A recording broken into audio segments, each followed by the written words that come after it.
natin siya para manalo ngayong linggong ito. Umaasa ako sa inyong lahat. Okay, class. Andito na ba lahat? Opo. Kanino yung bakanting upuan doon? Kay Anchansu po.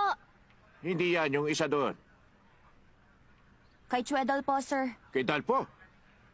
Ang batang yun. Hindi na naman siya pumasok sa klase ko. Okay, simula na. Tumahimik na kayo.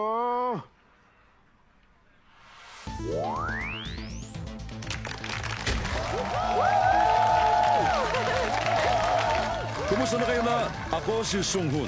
Ngayon ang ikalawang linggo na October 2005 at nanonood kayo live ng The Quiz Show Challenge. Narito ngayon na mag-aaral ng kinatawan ng Chungpo High School. Salubungin natin lahat ng palakpakan si Anchansu.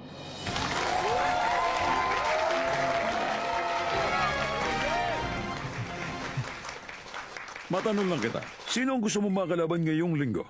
Sa totoo lang, ang gusto ko sana yung matcha-challenge po ako. Oo, naintindihan kita. Malalaman natin yan kung matcha-challenge ngayon ang mahusay nating kampiyon. Eto na, kilalanin natin siya.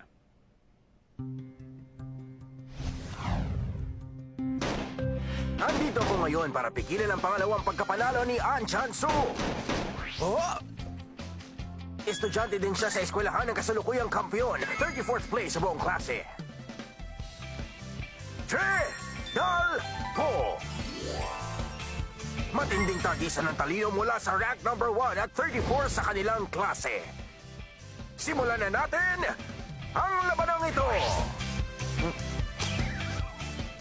Abangan niyo ako. Bakit nasa TV ang batang yan imbis na nandito? Ibang klase. Ginulat niya tayong lahat. Ang yabang niya dyan. Let's welcome our challenger. Palakpakan para kay Chue Dalpo.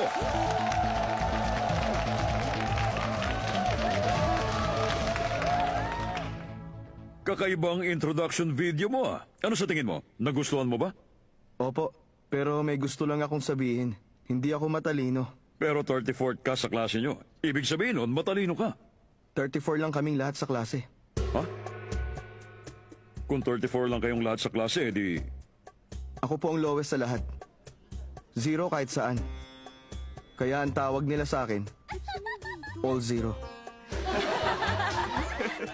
Okay, sige. Gets ko na. Siya ang pinakabobo. Ba't siya nandyan? Akala ko kasi 300 sila sa batch na yun.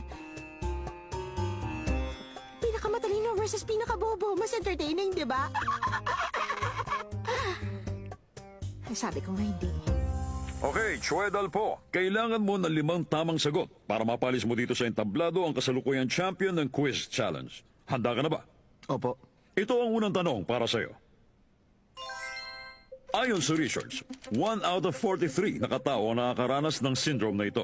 Sa nasabing kalagayang ito, sinisinok ang isang tao bilang automatic nervous response kapag nagsisinungaling siya.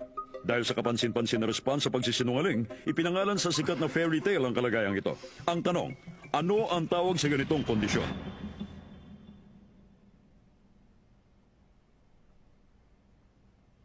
Madali lang ang first level question natin, kaya relax ka lang. Huwag kang kakabahan. Gusto kong gamitin yung chance card.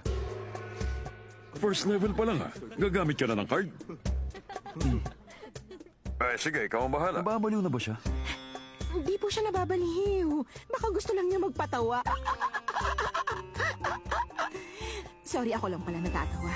Okay, ang tawag sa chance card na ito ay friend chance. Matanong kita, may kaibigan ka ba ngayon dito? Wala akong kasamang kaibigan, pero alam kong may tutulong sa akin dito. Sino yun? Di siya si Anchansu. Ako? Ang alam ko, magkaklase kayo ni Anchansu.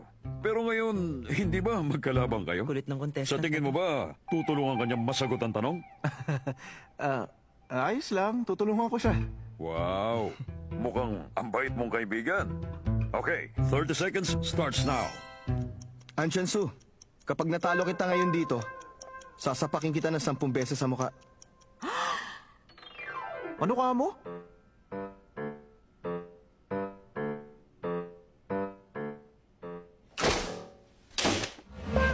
Pero kapag ako naman ang natalo, ako naman ang sasapakin mo. Yun ang deal. Okay? Sira ulo to ah. Sige ba, tol? Pero mukhang alam na nila kung sino mananalo. Malay natin. Tingnan na lang natin ang mangyayari.